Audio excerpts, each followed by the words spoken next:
Hello and welcome back to Ye Olde Guide, your podcast tour of the heritage, history and highlights of English towns and cities.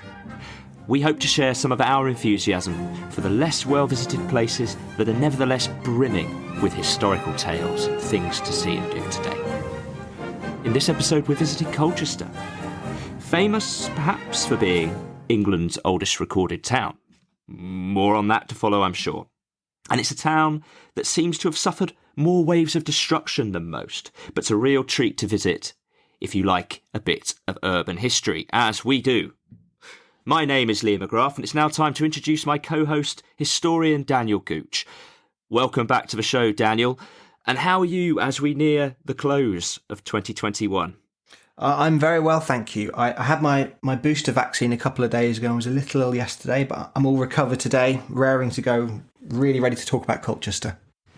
Good to be boosted, and we're near the end of the year, and it's like a time capsule, this podcast, isn't it? With people in 10 years' time, they're boosting. Right, so in this podcast, if you've not listened before, we explore Colchester in 5 categories. And in each of those categories, we're going to score for historical interest. And this is all explained on our website, yeoldeguide.com. The website is also a good place to leave any feedback or comments on the show. But before we get into those categories, let's start with an overview of Colchester. And I suppose, given that it's best known as England's recorded town, let's start. Where did Colchester start from? When? What sort of era? What sort of time? And why is it said to be the oldest town? Well, there is a really deep history of settlement in the region of Colchester. Settlements been proven to go back to the Stone Age, and more recently that it was an important regional Celtic settlement as well. But it's claimed to be the oldest recorded town in Britain. It comes from its foundation as a Roman settlement. It was built as a civilian town on the site of the first Roman fortress built in Britain after the Roman conquest of Britain in 43 AD. And its population grew well into 5 figures. Its population was at its peak the second highest of any town in the country behind London. And it was at first the Roman capital of Britain, and really is the only town in the country, apart from London, which can undisputably have made that claim. The town was almost entirely abandoned after the 6th century, but rebounded when it was rebuilt and refounded as a burh by Edward the Elder following a siege when he recaptured the town from the Vikings in 917. Although Colchester's political apex was behind it by this point, and its population fell really by over 90% from its Roman peak to around 1400 by the Norman conquest, this was still reasonably sizable for a town around this time, because the general pattern of settlement of Britain had moved away from urban conglomeration under the Romans and almost entirely given way to kind of an agricultural, rural way of life. In the later Middle Ages, Colchester suffered hugely from the Black Death in the 1340s, along with further later outbreaks which are perhaps less well known in the 15th century, and really only survived as a continuous settlement thanks to immigration into the town. The cloth trade did become quite important to the town later. It attracted skilled migration from the continent, but even this dwindled in the 18th century thanks to competition from the more industrialised north of England.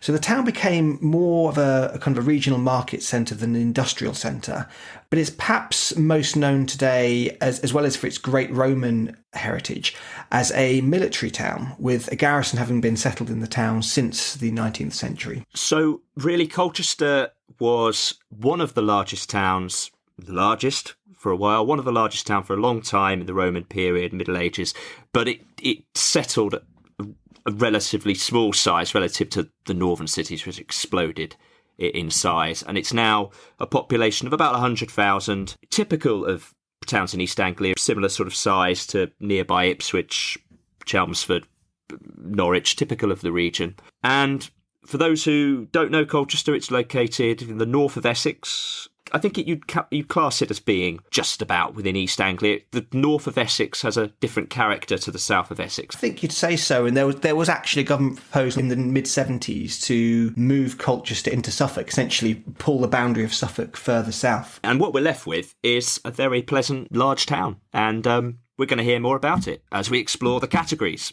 starting with culture.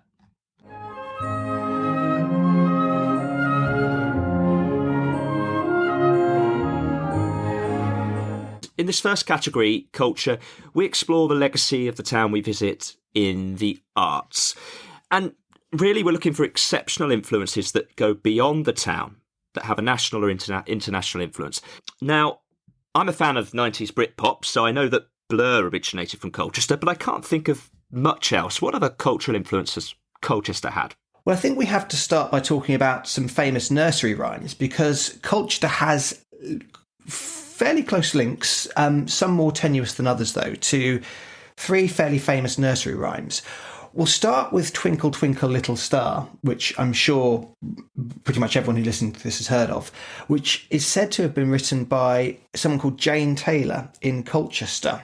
This is well commemorated in Colchester today in local legend, local folklore. There is a statue of Taylor and her sister Anne planned for the town. And the context there is Jane Taylor was a prolific writer of poetry and hymns, along with her sister Anne, who is also going to be included in the statue. Now, when we say she wrote Twinkle, Twinkle, Little Star, we have to add a few qualifications to this. First, she didn't write the tune. This was a popular melody, originally an 18th century French song, later rearranged very widely, including in one piece by Mozart. But Jane Taylor certainly did write the lyrics which are famous today. Now, she did live in Colchester. There is some dispute over whether she actually wrote them in Ongar or while living in Lavenham in Suffolk. But Colchester seems to have claimed it pretty strongly. It seems as likely as anywhere else, probably more likely given the time of her life when she was living in Colchester, that she would have written them while living there. So that's a fair, I think it's a reasonable claim for them to make. And what are the other ones? The next ones, we can rush through one of them, Humpty Dumpty. Mm-hmm. Humpty Dumpty is supposedly, according to local legend, was written about the destruction of a cannon called Humpty Dumpty during the siege of Colchester during the Civil War. Unfortunately, there's absolutely no evidence for this at all. So that story's not true. It's possible, but no one seems to be able to come up with any proper proof of it. So I don't think we can give them too much there. The next one is actually quite an interesting one. There's a bit more to this. Old King Cole. Now, Old King Cole is a mythical ancient British king. The suggestion is that the nursery rhyme was written about him and that he may have been linked to Colchester because of the obvious connection with his name, Colchester. The myth is that this British king, Colhen, was a ruler in Colchester in the 4th century, was also father to Saint Helena, and therefore through her grandfather to Constantine the Great, the Roman emperor who began the process of converting the Roman imperial state religion to Christianity.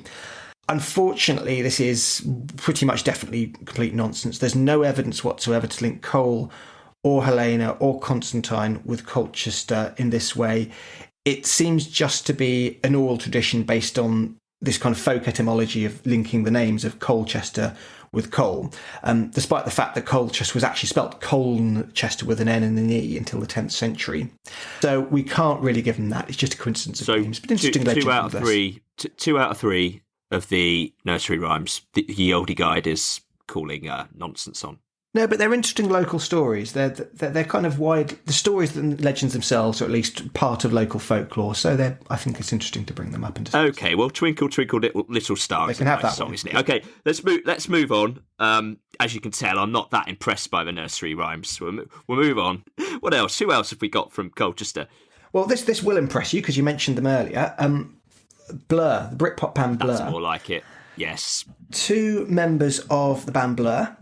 Graham Coxon and Damon Albarn, I think they're probably the most famous two members, met in Colchester at school. They both went to Stanway School. Now, they didn't actually form the band there. They formed it when they were studying later at Goldsmiths College. So the influence on them on the band itself isn't completely direct, but their first ever gig was near Colchester at the East Anglian Railway Museum in 1989.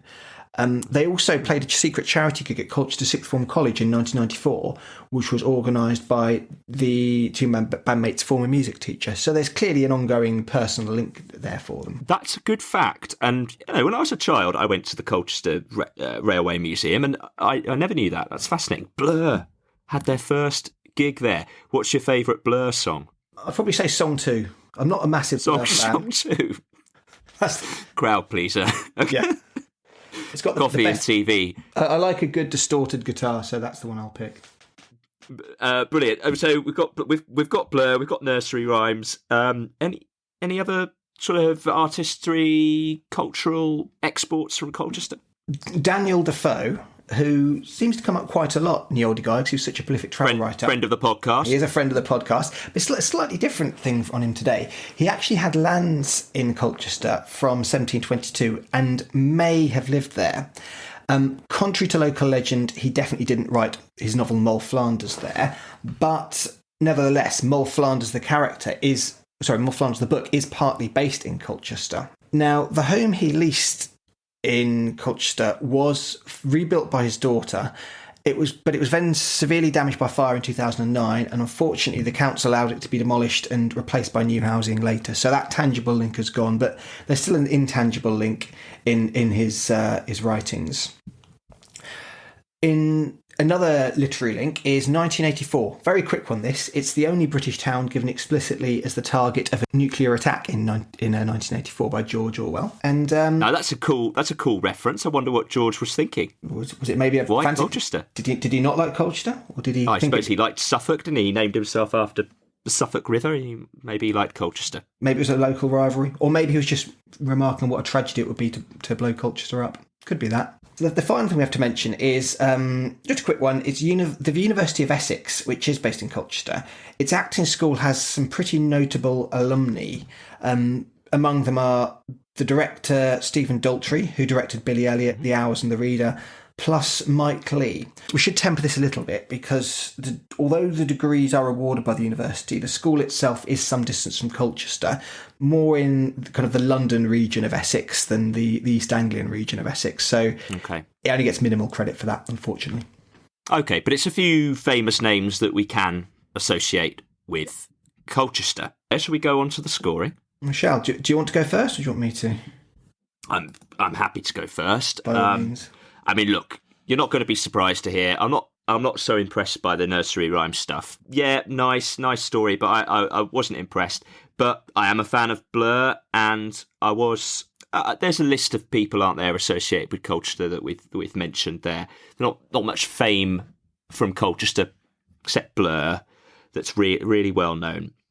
So I think it has to be quite a low score for me. What I would temper that with, though, is, and I think I said this for Chester as well, that doesn't mean that Colchester isn't an interesting place to visit for cultural experiences. You could visit Colchester and you could go to the Mercury Theatre, which is well known for its original works. There's the new First Sight Gallery, which I think won Gallery of the Year award last year, I think. So there's cultural attractions in Colchester, but there isn't much that's left the town. So it's going to be a 2. I have similar thoughts. I mean, we're talking about stuff that's famous that's come from Colchester. You can't dispute that Twinkle Twinkle Little Star is a very, very famous song. Without wishing to do it down, it's words to a nursery rhyme. It's not a broad cultural or artistic movement. Yes, Blur is something to be proud of. They're an influential band, a very famous band. But if we contrast this with, say, the musical scene that we've seen in other towns, what we've seen... Coventry, we got a movement, didn't we? Got a movement. In Swindon, we saw a band, XTC, who clearly had their formative experience and their formative years within that town. They didn't go off to a university and they kind of wrote about the town, didn't they? Exactly. And they spoke about the town. Yeah. There's more of imbuement of their art with their experiences and the culture of the town, which we're not really getting here. And to be honest, a lot of this is almost kind of legend busting or myth busting. It's part of local folklore rather than being imbued with any truth. So it's not going to be a very high score. I'm going to give it 1.5, though. It does seem like a low score, but don't forget this happened to Chester, and Chester came back in the other categories, as I'm sure Colchester will.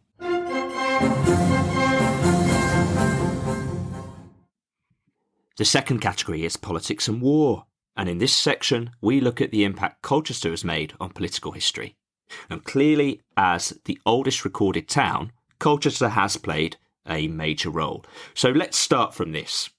Oldest recorded town, big Roman town, really the first example of urbanisation in English history? I think you would say so. As we mentioned earlier, Colchester was one of the first Roman forts, in fact, built in Britain after the Roman conquest in 43 AD. But it quickly became a civilian town known as a colonia, and was the first place in Britain to get this status. Hence its claim to be Britain's first city, even though it doesn't have city status today. Although it was announced in the news today, as you probably saw, it's made the final list of towns bidding for city status next year. Its claim specifically to be the country's oldest recorded town is on the basis that it's recorded by Pliny, the Roman writer Pliny the Elder in the 1st century AD, and by Tacitus. Now, there are various distinctions that you can make here. Various other towns claim this title as well. Yeah, let's drill down into this. Let's dig into this. So, what are the competing claims? Let's go through the competing claims just to understand this. One of the disputes around Colchester is whether you can regard it as a continuous urban settlement for since Roman times, because it was pretty much abandoned in the 6th century AD after the Roman military departure from Britain. So there was little, if any, likely ongoing continuous settlement. There was certainly no ongoing civic functions that you would expect from a town. So can you regard it as being the same town today that it was back then? That's where one of the disputes comes from. I think the competing claims come from just up the road, Ipswich, and we have to declare the interest there, obviously, being from Ipswich. But that's so Ipswich claims to be the oldest English town. That's right, yes, because it's the oldest town that was built by the Anglo-Saxons and continues in roughly the same urban, centralised form today. So Anglo-Saxons specifically gives you an English town, and there's certainly been ongoing continuous settlement since then. I think Thatcham has a claim as well, and I believe that relates to the fact there has been evident settlement in exactly the same area for longer than there has been in Colchester. Although the dispute there would be whether settlement in this case really makes somewhere a town or a city. Yes, you have to have central civic functions. Exactly, I think you've got to have substantial buildings and a substantial population. And the Roman town of Colchester, it had theatres, it had fortification, it had a reasonable population size, and I think that distinguishes it as a town. There's a competing claim from London, which would have been slightly. I think we always thought it was just slightly after Colchester that it was founded by the Romans, but it possibly a similar time. But Colchester, there's more evidence of important settlement there before the Romans, isn't there? There's been a lot of Neolithic dikes and other findings in the town that indicate it was an important settlement before the Romans as well, albeit not necessarily what we'd call a town. Yeah, certainly. It was a very important regional Celtic settlement, specifically because people settled here as it was at the lowest crossing point of the River Colne in the area. It was the capital of the Trinovantes tribe and a centre of power for Cunobeline, who's better known as Shakespeare's Cymbeline, who minted coins there. He's actually said to be buried in one of those earthworks you mentioned, the Lexton Tumulus on the outskirts of Colchester. So you could say the titular character of a Shakespeare play is reputed to be buried on the outskirts of Colchester. Colchester was enclosed and defended by very large ditches and banks, and you can see lots of remaining earthworks from Colchester's Iron Age defences in Lexton. But back to your point, although Colchester was an enclosed town, enclosed with these earthworks, these settlements, which are known as oppida, these regional Celtic settlements, weren't really densely confined urban settlements in the same way that the Roman town was. There weren't really centralised amenities, and there were still very large areas of rural land and fields within the enclosed area. You did still have centralised points of authority, a chief's residence, probably a market and a granary. So maybe a town, you could call it a town in a very, very basic sense, but there wasn't significant civic organisation that you would have seen with what we would come to know as a town today. So the Romans came along, and the most remarkable construction of the Roman era would have been the Temple of Claudius, named after the Emperor Claudius, who, when he died in Roman tradition, became a god, so he gets a gets a temple. And that would have been an absolutely enormous construction for its time within East Anglia, which really symbolises the importance and power that the Romans were trying to project from Colchester. Yeah, that's right. The temple was constructed by Claudius's stepson and I think great-nephew. There was lots of strange intermarriage going on with the Roman emperors around that time. But you're right, it was huge. It was the largest Roman temple in Britain and possibly the earliest stone-built Roman building surviving in any form today. Claudius was worshipped heavily in Colchester.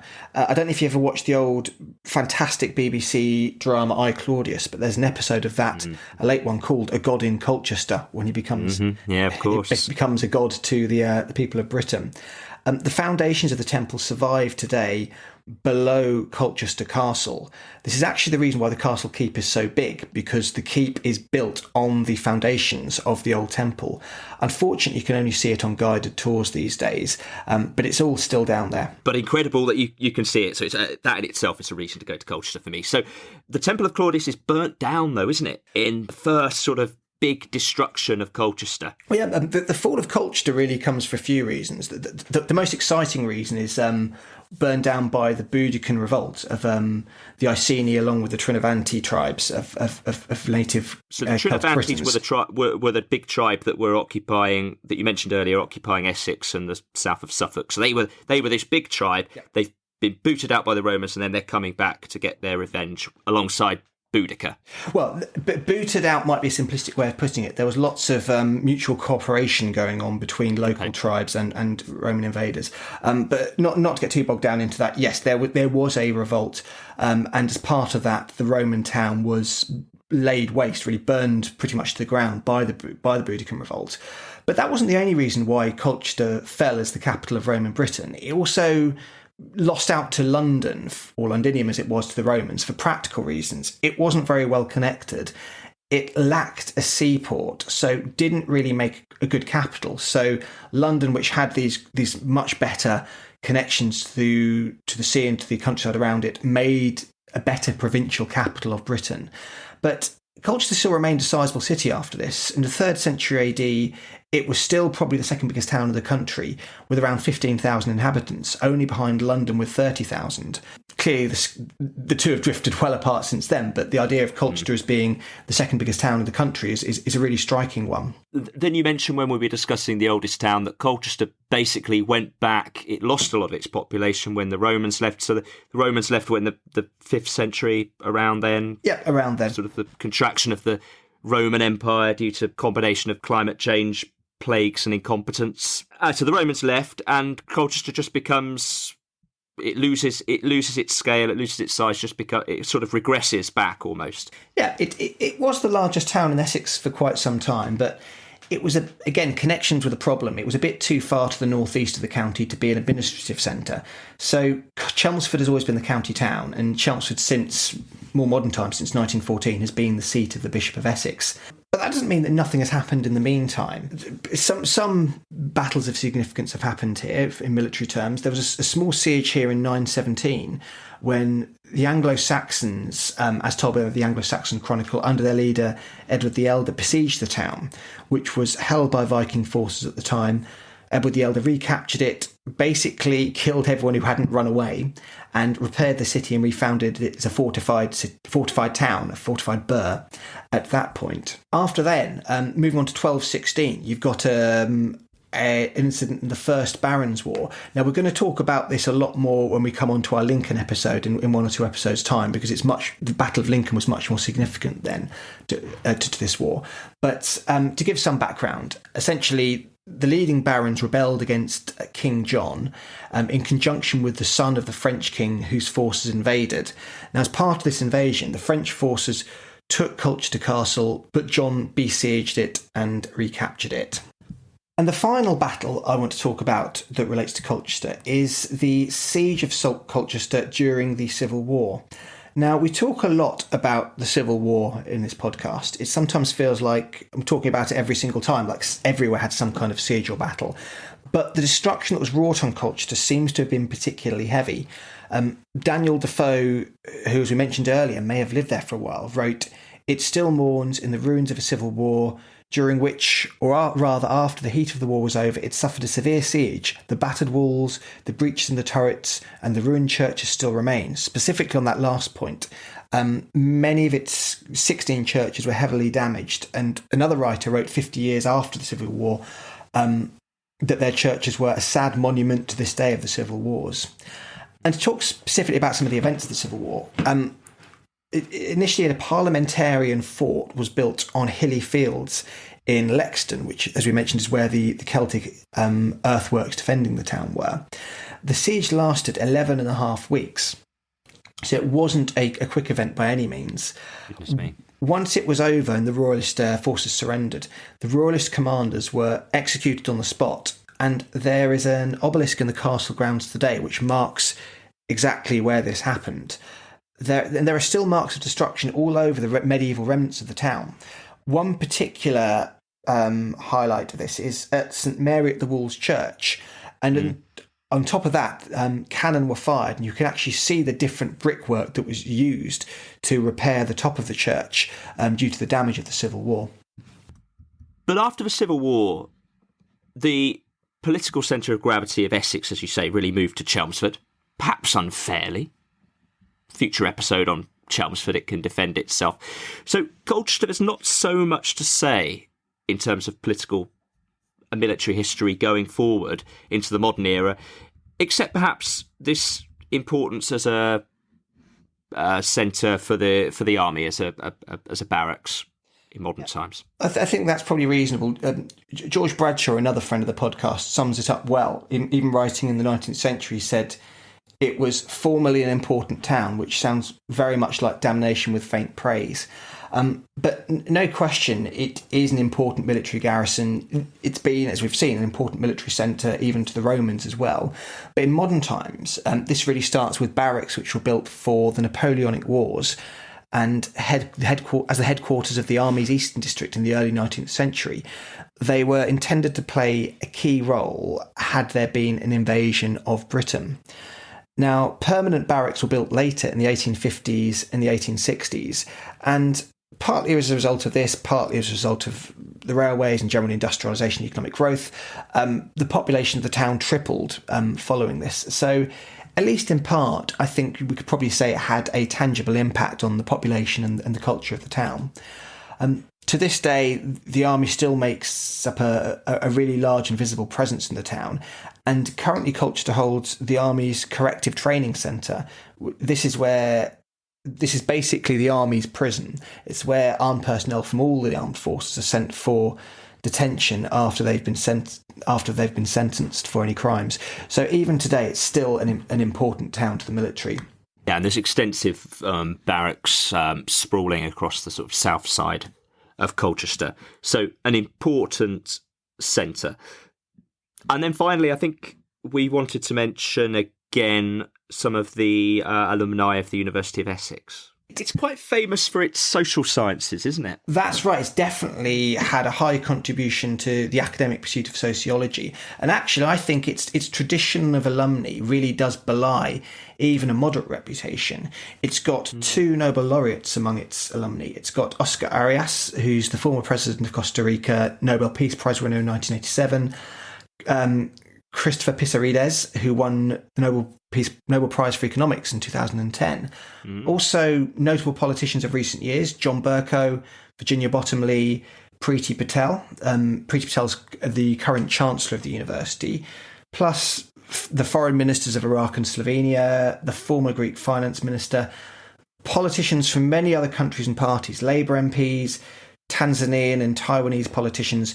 Its list of alumni, certainly in the field of politics, is very, very impressive. Okay, so Chelmsford got the cathedral, but Colchester got the university. Brilliant. Should we go on to scoring? Yep, I think it's my turn to go first, isn't it? Ooh. I think this is very impressive. Forget the nitpicking. Oldest recorded town, I'll take that claim. Even being from Ipswich with a slightly different claim, I'll give that one to Colchester. Well, I think it's fair. It's fair because it's the oldest proper town, isn't it? I mean, anyone could name an old village and say, but it's the first time you've got an actual town, urban area, urbis. Absolutely. Tin word. It's as the capital of the Roman province of Britain. I think that's it's a unique claim that no other town we cover in this podcast is going to make, unless we one day do a 24-hour podcast on London or something. So that really is hugely impressive. It was an important regional capital in Celtic times, as we mentioned. Although there hasn't been quite so much to say in modern times, it's still got plenty throughout history, plenty of moderate scale battles and sieges. And as I said, the alumni, the tradition, the academic tradition and heritage and political tradition of alumni from the University of Essex really does belie any kind of moderation of its reputation. So I really think this has to be a good score, not least in the fact that it's the most impressive parts of its heritage are still visible in the town today. We'll talk a bit more about that in urban landscape, but there are still so many remnants of its major importance to Roman Britain. So I'm going to give it a 7.5. Yep, I tend to agree, and I think it's that final point as well, that there are things you can see when you visit the town that really are part of that important political history, whether it's the castle, the city walls, the Balkan Gate, Roman relics, a lot of important sites that you can see the damage from the Civil War. So I think there's a lot there. And as you say, no other city, no other town we do on this podcast, it will be the oldest. It's the grandfather of the podcast. And on that basis, I'm giving it an 8. That's excellent scores and political and military influence there for Colchester. So you said it would come back from art and culture, and it really has. It's come back all guns blaring. But now we're moving on to science and industry. Colchester was not really a major player, relatively speaking, in the large periods of industrialisation in England. And that's one of the reasons why its population didn't explode in the way that some of the northern cities did, and we mentioned that. But much earlier, it was an important centre of the cloth trade. Now, I feel we say this a lot, Daniel. So we do. Was Colchester really more important than other towns for the cloth trade in the Middle Ages?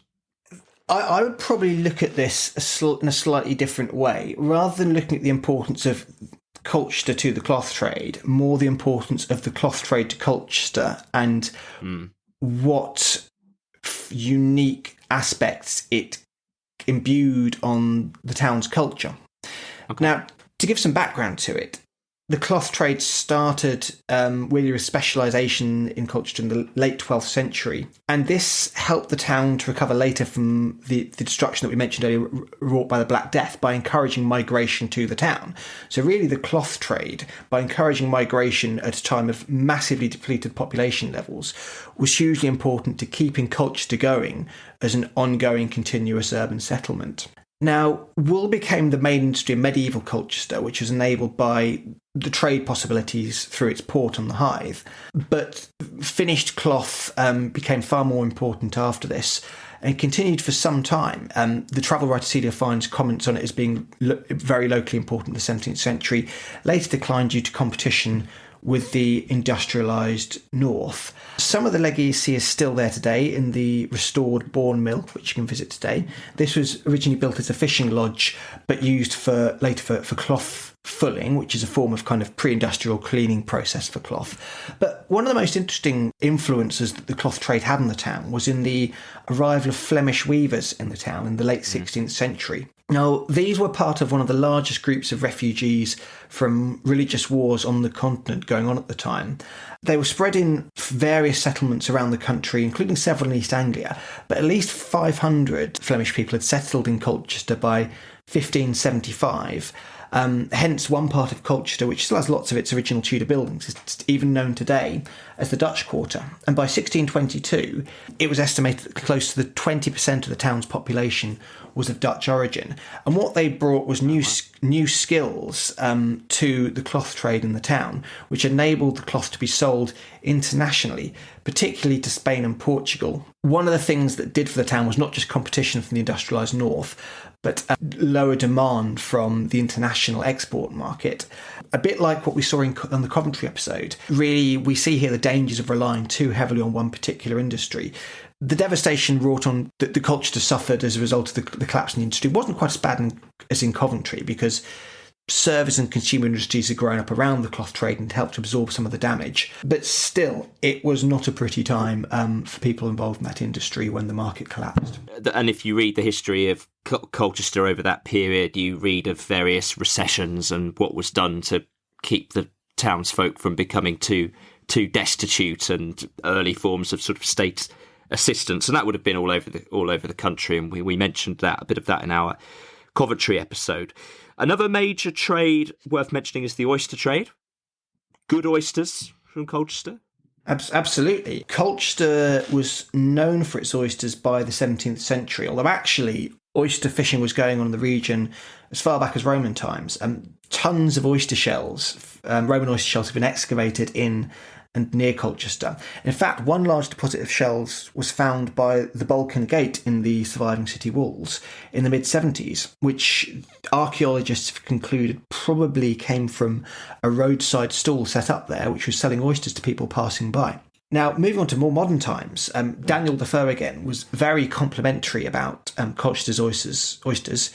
He described them as the best and nicest, though not the largest oysters in England. So size may not have been everything, but the quality he seems to have been very impressed by. I tell you what, I do get jealous of Mr. Defoe travelling around the country, enjoying the finer things in life, having some oysters, travelling up the Suffolk coast, trying the oysters. He led a good life. He seems to have had a pretty good time of it. He was almost like... a difficult period to live in with the Civil War, but... Yeah, and he had to write everything down. He couldn't record it in a podcast like we can. Another friend of the podcast, George Bradshaw, he described the oysters as excellent. So there seems to be quite a good consensus throughout history. They were good quality. Production did decline from the late 19th century. This was mainly due to disease and competition with oysters from elsewhere. But the tradition carries on today. There's still an oyster festival each year, which dates back to 1845. So clearly it's still important to the culture of Colchester today. Right, well, I'm thoroughly looking forward to my retirement, just travelling around, eating oysters and commenting on them. But let's move on. Time is clicking on. We want to mention. I like this guy. I really like this guy. Scientist from born in Colchester, William Gilbert. What did he do? William Gilbert, born in 1540, died in 1603, same year as Elizabeth I, I believe. Born in Colchester. Yeah, in a Colchester. Building called Timperley's, which is now a tea room, I think. Yeah, grew up there. Currently, he's buried in the Holy Trinity Church, which is the only remaining Saxon building in Colchester, I believe. Now, Gilbert's important because he was an expert in magnetics, and he was the first person to make the case that the Earth's centre is made of iron, and that the Earth is magnetic, hence why a compass points north, and rotates on its axis, which was a real challenge, even if not the first one, but still an important moment in the challenging the traditional view of the Earth being fixed at the centre of the universe. He also proposed that stars are fixed at irregular distances from the Earth, not all the same distance away on some kind of rotating globe around us. And that they're a long way away was another one of his points as well, which it's not just a rotating... almost like a show for our entertainment. It's heavenly objects a long way away. He also proposed that the planet stayed in orbit through magnetic force. And, very important, he gave us the word electric. He used the Latin electricus, because he wrote in Latin. He actually used it to describe substances like amber, which generate static electricity when they're rubbed together.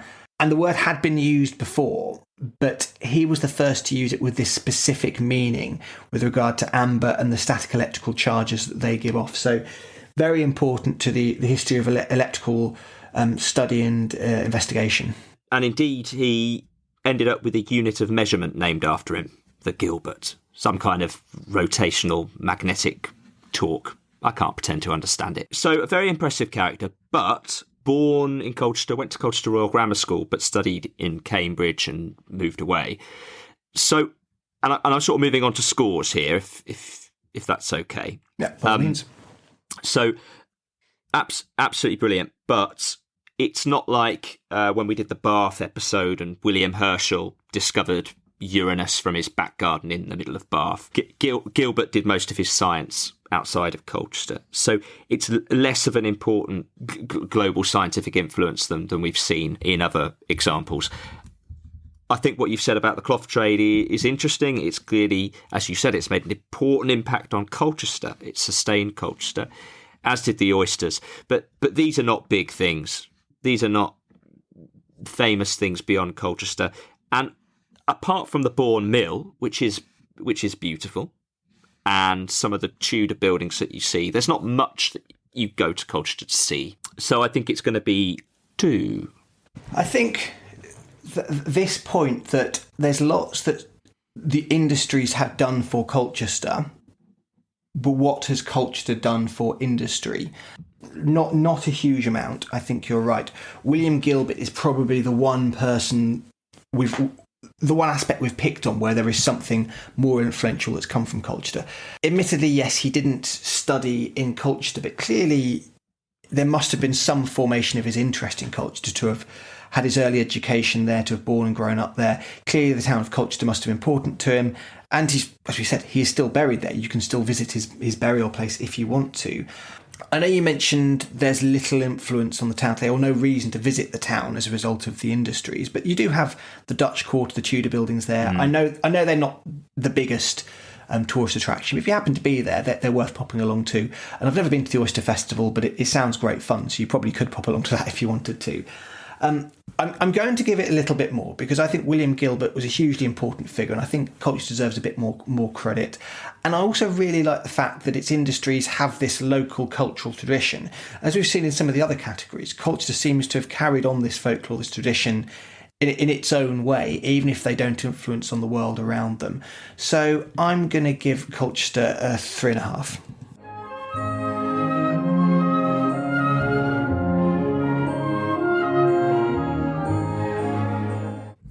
We're moving on to urban landscape, and this is the big category for Colchester, I think. We've discussed the importance of Roman, even pre-Roman Colchester. We've discussed how it retained its status as a Norman town and beyond. So it's no surprise there's an impressive legacy of buildings. The things you can see in Colchester today, there's quite an array, but the main thing that strikes you as you enter the town are definitely the town walls. These are the earliest city walls in Britain. They were built after Boudicca sacked the town. Clearly, the Romans thought they needed a bit more protection from the natives at that point. The Balkan Gate is one bit of it which I want to pick out as being particularly important. It was built 65 to 80 AD. It's the largest surviving Roman gateway in Britain, and the only other Roman gate I'm aware of that survives so recognisably is the Newport Arch in Lincoln, so it really is quite unique. The walls themselves, though, I think are pretty awesome when you visit the town. So much of them has survived from so long ago.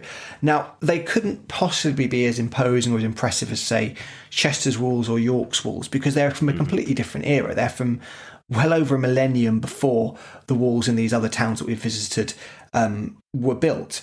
So those towns had Roman foundations, and then much later, the higher walls that we see today were constructed on top. Medieval walls, whereas in Colchester, with Georgian, with later Georgian work done to them to make the kind of tourist attraction, certainly in Chester. But for an impressive, imposing Roman artefact which imbues itself into the urban fabric of a town, I don't think you can get better than the town walls in Colchester. Certainly not in this country. So actually, whilst we're on the Romans, because there's other Roman stuff to see in Colchester. We've got Roman theatre. There's one Roman theatre in the centre of Colchester, and there's another on the outskirts at Gosbeck Farm. These are semicircular theatres, which makes them a theatre. And sometimes people mistake amphitheatres and theatres. An amphitheatre is one which was wholly rounded rather than a semicircle, such as the one that we saw in the Chester. episode. And these are two of only four that have been discovered in Britain. The only other two that have been discovered are St Albans and in Canterbury. More than this, though, is there's also been a chariot circus discovered just south of the town centre. This circus is the only one that's been found or known in Britain. It's actually the largest Roman circus that's ever been found outside Italy, probably built near the end of the 1st century AD. And this was built for chariot racing, so significantly bigger originally than a theatre would ever have been. Very, very long. It was 450 metres long, so 10% longer than the length of the standard athletics track, and over 70 metres wide. The seating was about 6 metres deep. It was held up with walls built of either wood or stone, and the seating capacity was about 12,500 to 15,000. So I think larger even than the Colchester United's football ground today. Possibly the largest ever stadium built in Colchester. Quite possibly. Depending on how you count it. I know, when Colchester's old ground Layer Road was cramming them in the 60s, they might have... When you're allowed to stand, exactly. And what I love about Colchester is you can go and visit the end of that chariot arena. I mean, there's not much left of it to see, but you can go there and you can visualise it. You can go to Beck's Park, you can see these things. So there's these important Roman buildings that are really there to see. Now it's time to discuss a true highlight of Colchester, the enormous Norman Castle. Enormous is definitely the word. Colchester Castle, the keep, is huge. It's the largest Norman keep that you'll find anywhere in Britain. And the reason, as we mentioned earlier, is simply because it's been built on the foundations of the large Roman Temple of Claudius, which still remain today. It still is significant in less tangible ways, though, because construction started around the 1070s, around the same time as the White Tower at the centre of the Tower of London. And it was the first stone castle built by the Normans. It was possibly originally built as a single-storey castle with the second storey added on top, which makes it so tall as well as vastly wide and long today. No one's quite sure, but it's a possibility. But what's notable is that with many of these early Norman castles, the keep was bigger in area than in height, and that's really something you can see today. Even though it's a double-storey castle, it's still got a massive expansive area. This was quite common for early Norman castles, built under William the Conqueror, whereas his son Henry I started to move more towards taller castles, either building new ones or extending some of the original ones upwards. But it really is distinctive today in just how large and imposing it is when you look at it. It's got quite a storied and varied history. As well as being used as a military building, it was used later as a prison and a courthouse. After suffering extensive damage in the Civil War, it was restored by Charles Grey, who came into ownership of the castle. He's incidentally one of the original trustees of the British Museum. This happened in the 18th century, and now it sits in a park. Charles Grey also set up the park in the 1720s. Grey actually received it as a wedding present in 1727. And he when he the castle. The castle did, as a wedding present. He did. That's generous. And when he restored it, he did something quite odd. He used Mediterranean-style roof tiles on the top. And you'll notice these today. They do look a little bit odd on this grand medieval castle keep. But still, they give, a really unique and interesting look to the castle. The castle's since been used as a museum since 1860. We visited it, and I think it's absolutely fantastic. I think the castle presents the story of Colchester, both in Roman times and since then, in a really, really great heritage and impressive heritage environment. And more than this, in the grounds are excellent. Essex County Cricket Club used to play matches once per year in the grounds. Unfortunately, they don't anymore. They don't tend to do away games at outgrounds anymore. But also in the grounds, you have a small fake Roman temple. It's very small. It's clearly a modern fake, but it's older than it looks. It was built in the 18th century as just really a folly. It's all part of the attractiveness of the area. Yeah. I mean, I think as well with the castle, it's such a good place to visit because it ticks many boxes of interest. You've got the Norman castle itself, which is very interesting, that you can walk around. You've got the basement tours of, what you've mentioned, of the Roman foundations. But then also the contents of the castle, it contains some of the pre-Roman artefacts that have been found. Bronze Age, Iron Age. There's the famous Colchester vase, which is an exquisite vase with a gladiatorial fight on it. And it presents really cool exhibitions as well. There was a fantastic exhibition when we went, it may still be on, about burial, the ritual of burial, and all the amazing pieces that have been found within burials and some of the science that goes into examining how people have died and their status and who they were. So there's a lot in the castle. There's tours, and I think it's a great place for all ages. So highly recommended by the podcast. There is an excellent part there where you can pretend you're racing in a Roman chariot race. You stand in the back of the chariot and this video game plays in front of you. I'm glad you enjoyed that. There was also a rather rude statue, but we won't reflect on that.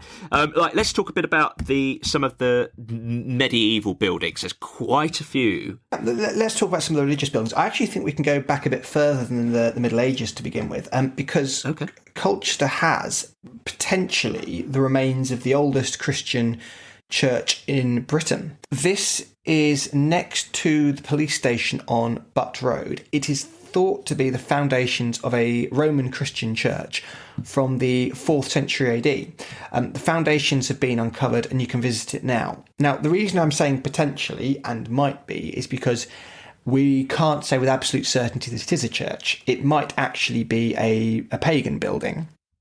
But there seems to be a reasonable claim this is actually the oldest Christian church in Britain, which is really fascinating and great that you can see it today.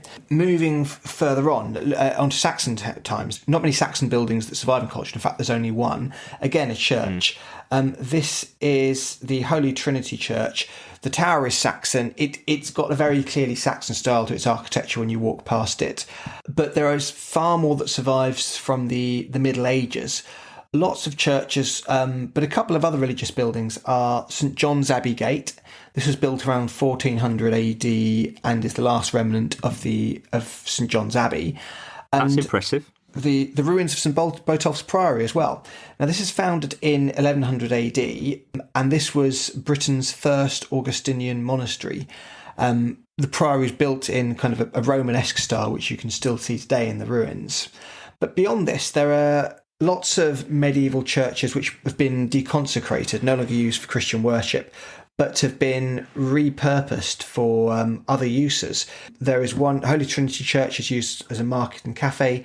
St Mary at the Walls Church is used as an arts centre. St Martin's Church is used as an arts centre as well, used for plays following recent restoration works. It's great to see some modern repurposing and repackaging of some of these deconsecrated religious buildings. Yeah, and the Natural History Museum it's in this area that's almost like a museum. It's like a mini museums quarter, isn't it? It's quite close to the Castle Museum.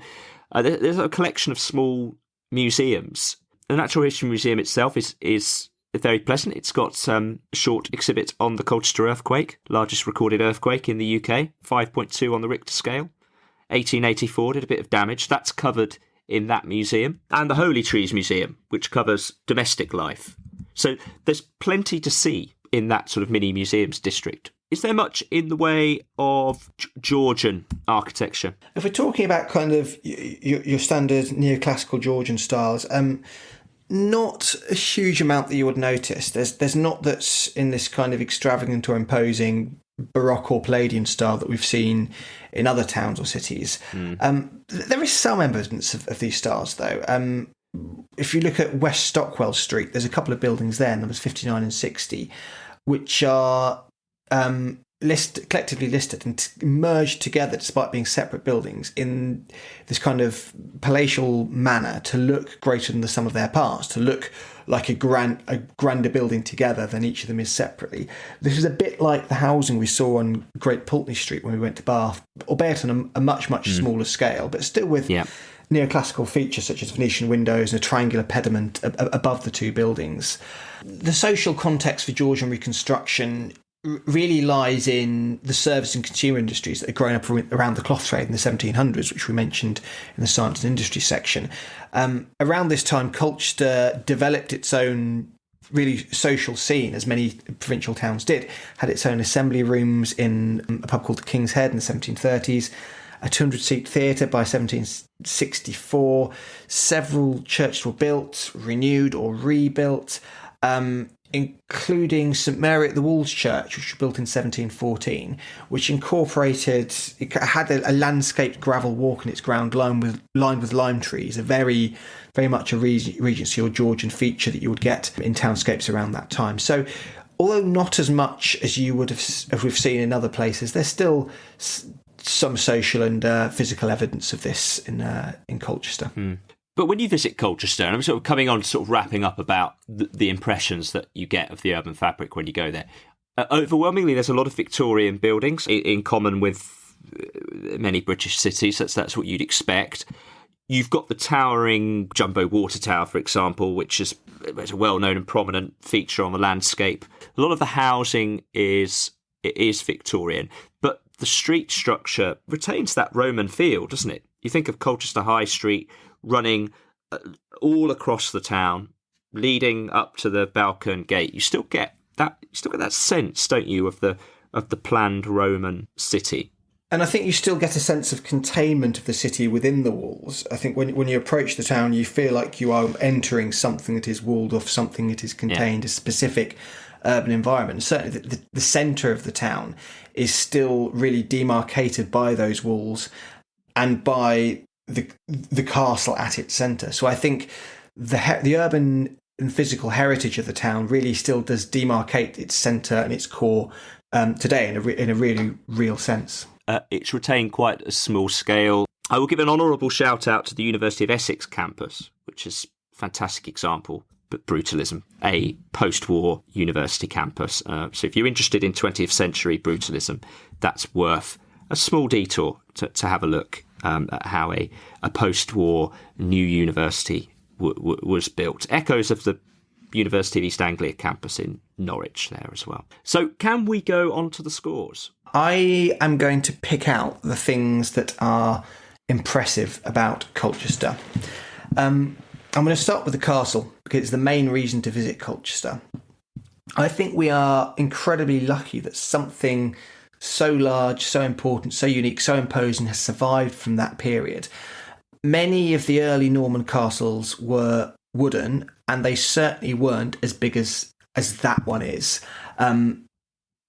I think more than that, though, in the way it's presented today, in its use as a museum, it's everything that I was looking for back when we did the Reading episode. It's a small town presenting its story well in an impressive heritage environment. Everything I was crying out for the town where I live, Reading, to have, I think Colchester has it in that building. Mm-hmm. It's also, I think, in a less tangible sense, you can see an example there of decisions made based on Georgian leisure tourism, still influencing some of our key heritage assets, like we saw with the town walls in Chester and the baths that are in Bath, the construction, the repurposing, the repackaging of these things as urban heritage assets. You can still see that in Colchester Castle today, and I think that's another really important and interesting aspect of its history. If you look at even some of the less well-known parts of Colchester's town centre, some of the reuse of deconsecrated churches, again to hark back to one of the older podcast episodes, reminds me of the adaptation of the industrial railway heritage in Swindon. It's a great adaptation of medieval architectural legacy for great, useful, worthwhile purposes today. The city walls, I've talked about how fantastic they are, how much they demarcate the town centre. Now, I will concede, as I said earlier, they couldn't ever be as imposing or as impressive as Chester's or York's because they're just not the same style. They're so much older. But they are important and, in their own way, as complementary and significant to the town's urban environment as those city walls are. And for that specific era of British history, for Roman Britain, you won't find many more important or significant artefacts for the makeup of a town today. I haven't even mentioned the other remaining Roman artefacts in my sum up yet, but some of these, there's so much uniqueness there. Half the Roman theatres, Park, the amphitheatre, I agree. Half the Roman theatres found in Britain have been found there. This amazingly colossal Chariot Circus, great archaeological finds there, many of which are displayed in the museum. I think there is a lot here. To balance it, it's not necessarily the prettiest of towns to visit if you're not in the right area. If you arrive at the main station, you have an awful walk into the town. It's pretty much the ugliest walk from a main station into a town centre that I can think of. And if you don't know the right areas to go, I think you could wander in some areas where you would think, oh, this isn't particularly worth my while visiting. There's some underwhelming areas, aren't there? Yeah. The nice areas are quite compact. That's true, but I think you can say that about almost anywhere that we've been to, or any town in Britain. So I think it's definitely going to be a very good score here. I'm going to give it a 7.5. I agree with all of that. The main thing for me that gives Colchester a good score is that it's a nice place to visit, to see these things. It's got that compact urban centre, which we've not really talked about, but it's got quite nice streets for shopping and restaurants. Generally, a nice area to hang out in whilst you're visiting these really important historical attractions. Whilst most of that's concentrated in the town centre, there's the archaeological park on the edge of the town, the southwest of the town. If you're really into it, you can find the ancient earthworks. I think for me, it's a good score. It's an 8. Our final category is reality versus expectations. I think one of the phrases I used in our episode on Reading is Reading doesn't sell itself very well. I think in some respects I could say both the same and the opposite about Colchester. I don't think Colchester is as well thought of as a tourist destination as it could be, but I think once you are there, the way that it is presented in that fantastic castle is brilliant. I think it does itself very well.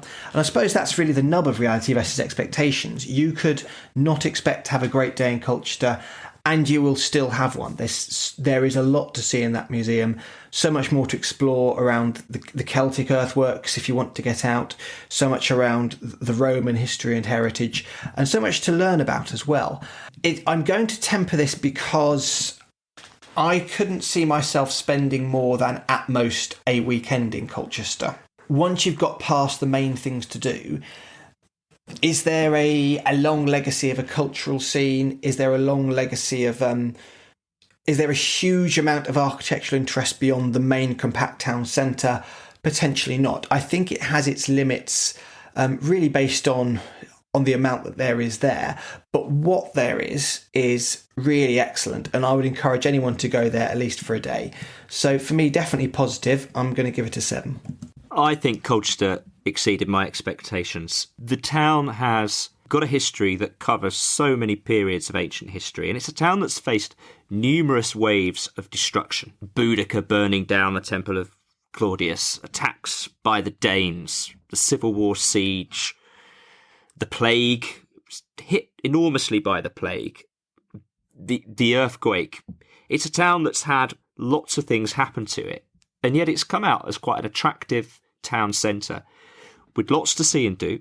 I think the layout of the town is conducive to visiting its museums. It's got museums spanning a range of historical periods, as we've discussed, and of different types and character. We've mentioned the castle, the Natural History Museum, the Holy Trees Museum on domestic life. We've got these archaeological sites that you can visit, which are outdoor attractions. So it feels like there's something for everyone. You've even got Colchester Zoo, a great zoo. So there's just a lot to do in Colchester.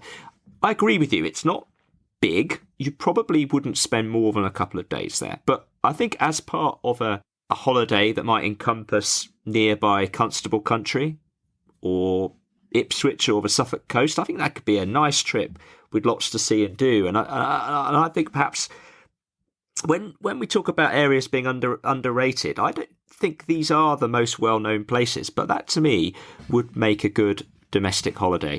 And on that basis, I think I'm going to give it a 7. 7 as well. So overall, Colchester scored art and culture 3.5.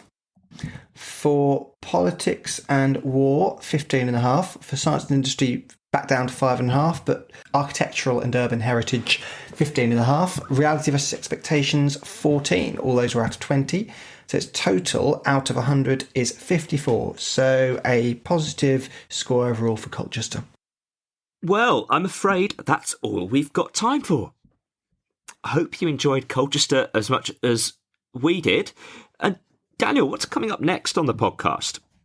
Coming up next, we alluded to it earlier, we're going to be talking about Lincoln. Lots and lots to talk about with Lincoln. But I'm particularly looking forward to talking about the cathedral, previously the tallest building in the world, and the Battle of Lincoln in one of the times when England was very nearly conquered by an invading foreign force. But more about that when we get onto it. And we get to find out what the Barons' War was all about. You left us hanging there. Please send any feedback about this episode of the podcast or any of the others via the website, yeoldeguide.com. And on the website, we've also got notes about the show, the categories, and a league table for our scoring. And you can contest those scores. Let us know what you think. Please rate and review the podcast on Apple if you use it. And you can now rate on Spotify as well. We'd really appreciate those ratings. They help spread the podcast to new listeners. So that's all from us. Thanks very much. Bye for now.